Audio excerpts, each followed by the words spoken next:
Гродно – это не просто город, это место, которое хранит в себе тайны и легенды.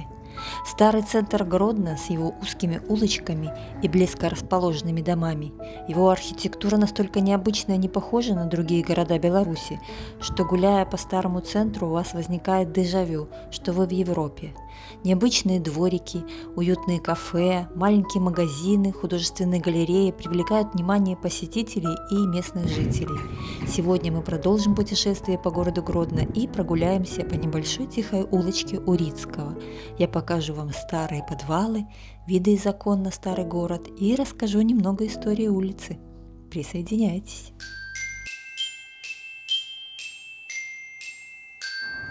Улица Урицкого – одна из старейших улиц в городе и сформировалась еще в 15 веке. В документах 1560 года она называется Золотарская. Почему? Потому что на улице размещались мастерские представителей ювелирного цеха, и так называлась улица вплоть до 1864 года. По мнению многих исследователей и историков, именно здесь, на этой улице, в 17 веке находился въезд в город. Так называемая Виленская брама.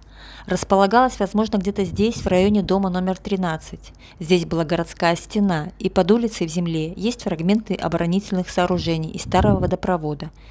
Кто-то из старшего поколения помнит, вот в этом бетонном домике располагался вход в бар в подвале. Напишите, кто здесь бывал, что вы об этом помните. Так что сеть подвалов под этими домами есть, и сегодня мы с вами в одном из них побываем. Но вернемся к истории. Позже улица была переименована в Палацкую. Очевидно, это было связано с тем, что в начале улицы находилась казенная палата Гродненского губернского правления. И все дома на этой улице имеют таблички «Историко-культурная ценность», и на некоторых указан дом постройки. Так что, если гуляете, внимательно присматривайтесь к табличкам. Иногда года постройки на некоторых табличках вас могут удивить. И, как я уже говорила, дома на Урицкого были одно- и двухэтажными. А как же вот этот дом, спросите вы, из 3 этажей? Да, сейчас так, он такой. И хотя адрес сегодня не Урицкого, а Кирова 4, но тем не менее он попадает в наше видео, и на его примере можно очень хорошо показать, почему сегодня 3 этажа. Дело в том, что первоначально он, как и пару домов на Урицкого, был построен двухэтажным. А 3-м этажом возвышалась только вот эта центральная часть, треугольная. И после реконструкции, проведенной в 1960-е годы по программе увеличения жилищного фонда, он стал 3-этажным. И, как правило, надстроенный этаж гораздо короче оригинала. Старейший из ныне сохранившихся домов на Урицкого – дом номер 26. Он был построен в 1863 году, вот этот. Здесь сейчас располагается отель «У Груши».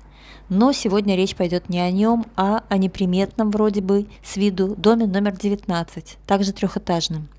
Когда-то это был многоквартирный дом из 12 или 14 коммунальных квартирок, позже он был выкуплен одной организацией, жильцов расселили, но денег на реконструкцию не хватило, и дом снова был выставлен на торги. И вот, наконец-то, у дома появился очередной собственник, и дело сдвинулось, в доме проводится реконструкция. И, к слову о реконструкции, часто на домах в городе можно увидеть вот такие оголенные кирпичные фрагменты. Этот прием называется архитектурный зондаж. Это частичное раскрытие поверхности от поздних наслоений, от краски, штукатурки для определения состояния оригинального слоя либо ознакомления туристов с оригинальной кладкой. Основная часть домов на этой улице построены после пожара 1885 года, и дома здесь в основном построены в стиле эклектики. Именем советского революционера и политического деятеля Моисея Соломоновича Урицкого улицу назвали в 1940 году. И сегодня я хочу показать вам дом номер 19, вот он. Он был построен в 1890 году Цорфасем и Гажанским. В других источниках указывается как дом рапорта. Он изначально был построен как жилой доходный дом. Это значит, что хозяин дома жил, как правило, на одном этаже, а другой этаж сдавал в наем. Почему такой вывод, что первоначально был дом как доходный? Потому что нет сведений о размещении в нем никаких организаций. Например, в соседних, почти в каждом, что-либо да имеется. Были в соседних домах и отделение крестьянского банка, как в доме номер 2, и школа раввинов в 3-м, и молитвенная школа в 9. Почти о каждом хоть пару строк да есть. Так что такой вывод.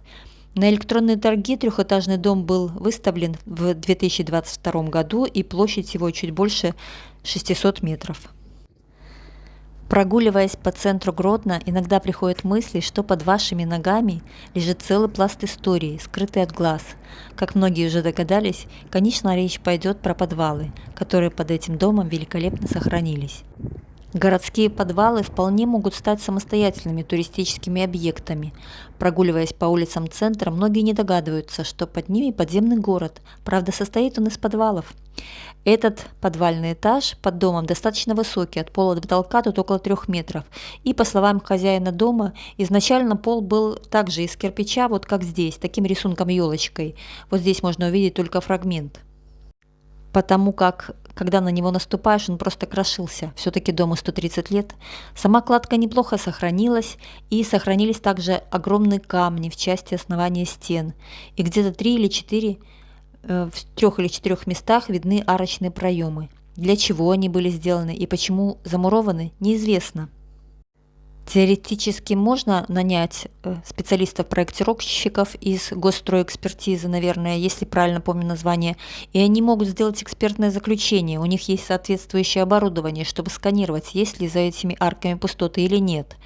Потому что, по словам историка Игоря Трусова, подземными комнатами занято примерно 85% общей территории городского центра. В 18-19 веках здесь были торговые лавки, склады. Знаменитая легенда гласит, что под центральной частью города существует подземный ход, лозы в который прорыты из многих домов. Идет он от Фарного костела под Неманом и выходит на другом берегу. Правда это или вымысел, увы, без должного исторического и археологического исследования сказать сложно. Одни краеведы считают, что особенности грунта на Гродненской земле не позволяют иметь огромные подвалы под городом, другие придерживаются противоположной точки зрения, аргументируя тем, что подземное соединение между Фарным костелом и иезуитским коллегиумом, на месте которого находится тюрьма, официально доказано. И в стенах камер под землей видны заделанные кирпичом проходы. Госстройэкспертиза дала когда-то заключение, что аварийные подвалы, несущие угрозу историческим зданиям в центре, не нужно сохранять. Так, например, случилось с двухуровневыми подвалами на улице Тельмана 7А.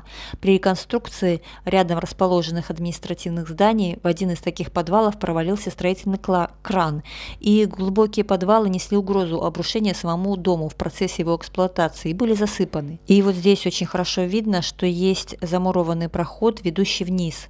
С другой стороны, мы его не обнаружили, то есть он уходит ниже. Возможно, этот подвал тоже двухуровневый, кто знает. И прогуливаясь по центру Гродно, иногда приходят мысли, что под ногами целый пласт истории, подвалы, колодцы, фундаменты старинных зданий.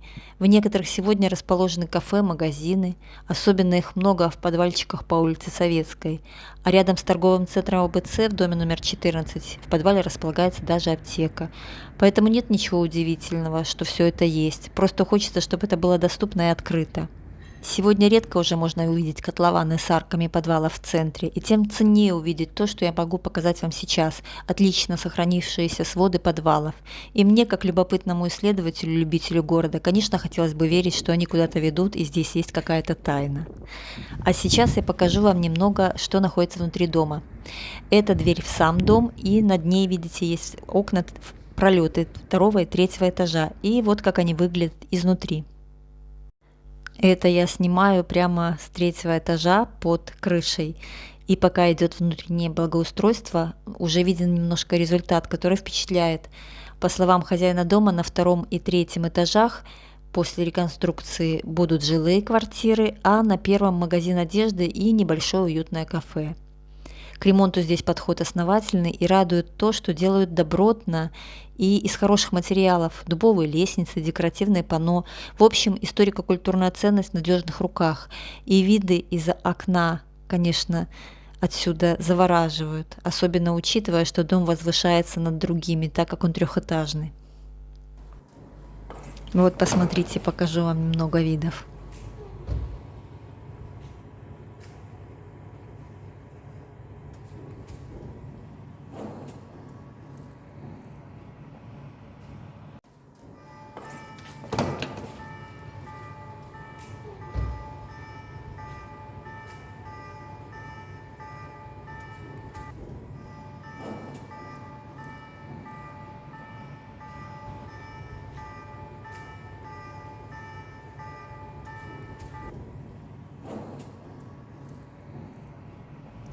А это уже первый этаж, где будет находиться либо магазин, либо бутик с окном в такой атмосферный дворик глухой. Каждый шаг по старинной брусчатке исторического центра – это шаг по истории. За каждым окном, за каждой дверью дома той или иной эпохи судьбы людей, когда-то живших здесь. А ведь под землей нас ждут большие археологические сокровища. Под городом несколько исторических слоев, засыпанные фундаменты, подвалы зданий. Мы постоянно с этим сталкиваемся. Например, когда раскапывали Советскую площадь, открылись остовы древних зданий. Это и дворец Радзивиллов, и Гродненская ратуша, и огромное количество других сооружений. Или вспомнить хотя бы раскопки фары Витовта в начале 90-х годов прошлого века. Фактически все фундаменты и подвалы в центре старого города гораздо старше самих домов. На той же Советской улице дома возведены на рубеже 19-20 века, а подвалы на целый век, а то и на 2 старше по исследованиям историков. В общем, подземный город для археологов – белый лист бумаги. А как было бы замечательно, если бы однажды в старом городе появилась экскурсия по подземному городу. Ведь такие объекты всегда привлекают туристов и будоражат воображение. Некоторые историки уверены, что подземные ходы связывали в центре Гродно костелы и церкви. Говорят также, что был тоннель между Королевским замком и самым старым, разрушенным в 1961 году костелом, который носил название фары Витовта. Ну вот такое видео получилось. Ставьте лайк, если понравилось, пишите комментарии, нажимайте на кнопку спонсорства, я буду очень благодарна. Это очень поддержит мой канал. Ну а я, как всегда, всех обнимаю. Всем пока!